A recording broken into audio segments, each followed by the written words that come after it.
Welcome, everyone, to the Believe in Bengal podcast with Solomon Wilcots. And right now, I want to introduce on the show Brian Callahan, offensive coordinator for the Cincinnati Bengals. And Brian, you're entering your fifth season as the offensive coordinator with this. Time flies by really quickly, doesn't it? Yeah, it does. It's amazing to think that we've been together for this long now. And we're very fortunate that we've been able to, because I think that's a huge advantage for us consistency-wise to have the same staff and coordinators in place. But yeah, it's going on 5 years is pretty incredible, and it's been a fun run so far. We still got more to go. You see, I cross my fingers when I say that because, we almost lost you last year. And some, they're going to keep coming knocking because, look, you're highly coveted around league circles for being an offensive coordinator. It's only a matter of time before you become a head coach. And I know your dad, Bill Callahan, right now, to me, he's one of the most respected offensive line coaches in our game.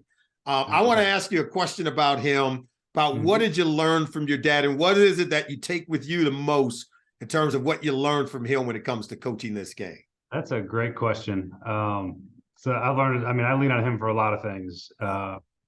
Every part of my foundation of coaching has been influenced by him to some degree at some point in my life. But the biggest thing he always told me was do a really good job with the job you have, and the rest of the stuff comes later. So I've taken that to heart, and it's played itself out well for me here, because all the other stuff that comes along with the team success, all these interviews and all that stuff is all because our team is good and our coaches are good. And so I'm an individual recipient of that attention, but it's because a lot of people do a lot of really great work to put us in that position. And so I try to keep my focus on those things. And that was my dad's very early advice was worry about the job you have, and the rest of it takes care of itself, and be the best you can at that job. Whatever that job is. And so I've always tried to do that from the start of my career. Well, that's a great perspective and great answer. Cincinnati Bengals offense over the last couple of years ranked top 10 in scoring. I've read somewhere where you said that you believe you can be a top 5 offense in just about every metric. Where are those key touch points that you believe, hey, we can move the needle maybe a little bit in these areas, and that will put us in that category? Yeah, we finished this season probably – in the top 10 in most categories, and anywhere between like 4 and 6 or 7. So just to take that next jump, we'd like to be a little bit more consistent. We were really pretty good on third down overall, but we had some issues in the third and 2 to 5. We had manageable distances that we didn't convert, forced us to either punt or kick a field goal, took points off the board for us. And so if we can be better in those areas, that'll be helpful. I think we can be more explosive in the run game, and finding more ways. I think at the end of the year, we had a few, some wrinkles that we added along the way that hopefully we'll get to improve upon as this offseason rolls on here and into training camp. But, I think we can get some more explosive inside of our run game would help our offense in general. So really excited about what we got going and the guys that we have.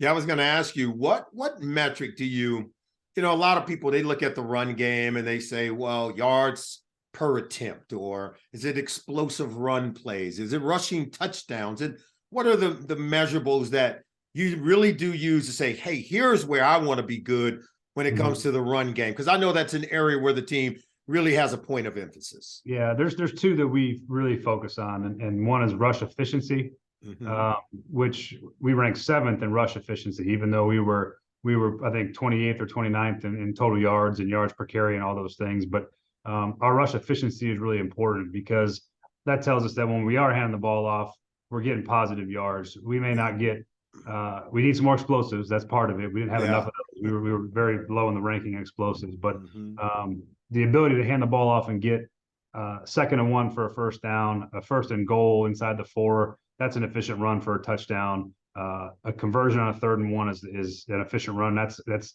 all the things that tell us that our offense is moving down the field. And so the efficiency part is the most important. We try to get 4 yards per carry.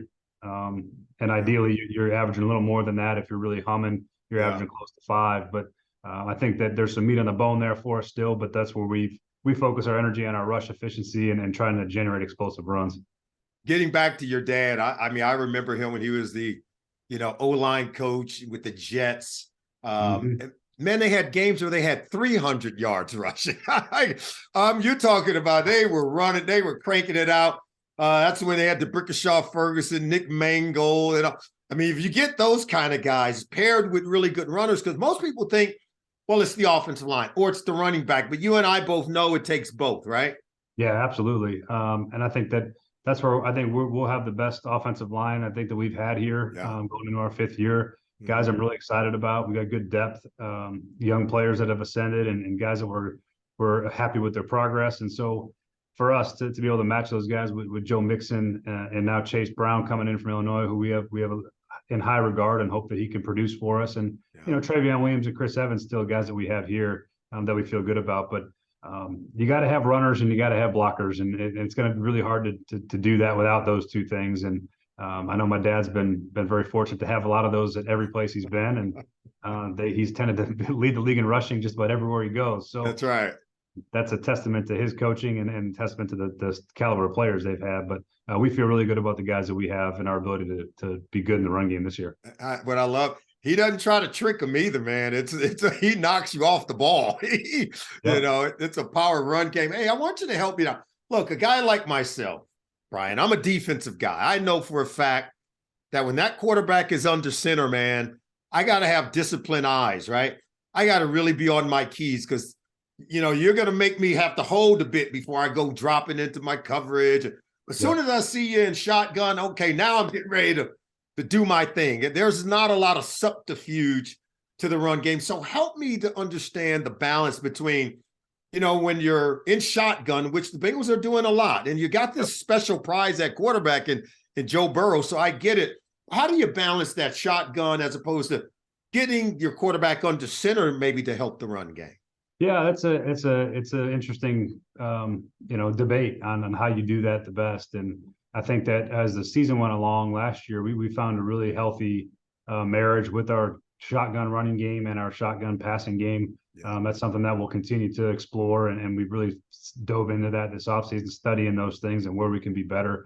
There is a benefit to being under center. I think most run game guys and offensive line coaches will always tell you that the run game is going to have more teeth under center because of the things that come off of it, the naked game and the play action. But we are a shotgun team, and our quarterback is a shotgun quarterback. And I think there's a lot more of those guys now than there used to be. And so you have to find ways to make those things marry up as well. So your play action game, the RPO game that's becoming more prevalent across the league. As it's proliferated through college football, it's now making its way in the NFL with the style of quarterbacks that we're seeing. Guys that have had a lot of experience in it. And so there's a lot of variety you can have, but the key is to make it look similar. And that's whether you're under center or in the shotgun, the way you can marry the run and your pass so it looks enough the same that, like I said, you can't just tee off and know it's a pass or know it's going to be a run because all of a sudden we're under center and that's all we do under center. So that's right. You got to make us guys on defense think now. And I know what you guys say in that offensive room. They ain't a whole lot of great thinkers on defense. It doesn't need to be. I know, that's right. It's a seek and destroy. All right, hey, before we let you go, I want to have a little fun with you. I'm going to say a name, and I want you to give me maybe one sentence on each guy to kind of tell me what you think about him and what he means to the team in terms of the operation on offense. Tyler Boyd. Underrated. As far as what he does for us on offense, because he's probably one of the most consistent inside receivers in football, on top of being one of the best at his position. So he makes the middle of the field work, and he's the one that's going to be relied upon to make those tough catches and hard yards, especially on third down. Yeah, guys don't want to tackle him either as a receiver. This is a guy that creates yards after contact. T. Higgins. He's made himself into one of the best receivers in football, and he's a great compliment to having Jamar on the other side because it's hard to double everybody, and he's a matchup down the field winner. He's big and strong, and he makes unbelievable contested plays down the field above the rim. It's one of his specialties, and so he brings a dynamic to our offense that's hard to find. And then we have the fortune to have both him and Jamar. Every time I'm at practice, I'm amazed at the way this guy comes to work. I mean, practice means something to him, and you're right. He don't call them 50-50 balls. He calls them 80-20. So exactly right. I love that attitude that he brings to the table. Jamar Chase. I think he's the best receiver in football. I think his skill set, he can do everything. He can run every route. He's got great contact balance, running for the catch, ability to go get the ball. I think he's just a fantastic football player, and that does so much for us on offense. A lot of versatility, move him all over the formation. Every inside routes, outside routes, backfield routes. He's just dynamic. And as you just said, the group itself is just so unselfish. There are a bunch of guys that just love playing football. We don't have any movie star diva style personality. Yeah. If they all want the ball, that's great. We want them to want the ball, but they work hard. They love to play football. They love to practice, and they're a lot of fun to be around. I love being around those guys. I can't say enough about the patience that I see week in and week out for Jamar Chase, who I know want the ball, and he's getting double covered. They're just rolling coverage to him, and he kind of waits his turn. But when the moment strikes now, he's going to be there, but he doesn't get as many at-bats as he would like to have, and I know that could be frustrating sometimes, and he's getting better about working his way through that. Joe Burrow. He's got the keys and he's the engine. I mean, he's got the whole thing. He's in charge. Everything runs through him. The whole procedure on offense at the line of scrimmage runs through him. The leadership of the team runs through him. He's the face of our franchise and arguably our city. And so that's quite a bit of pressure that he revels in, and I think he enjoys that and wants to be the guy when the game is on the line to have to go make the play. And everything about him is everything you could ever want in a quarterback. He's the definition of what a franchise quarterback is and what he means to us and to our team. Well, Brian, hey, I want to thank you for stopping by to join us on the Believe in Bengal podcast. I tell people everywhere, every coffee house, every pub here in Cincinnati, that one day we're going to look back on this period of time in Cincinnati Bengal history, and we're going to remember guys like yourself, all these young coaches, yourself, Lou Anaromo. You guys are going to be head coaches somewhere, being successful, and we're going to say, remember when those guys were here? Remember when we had them all together?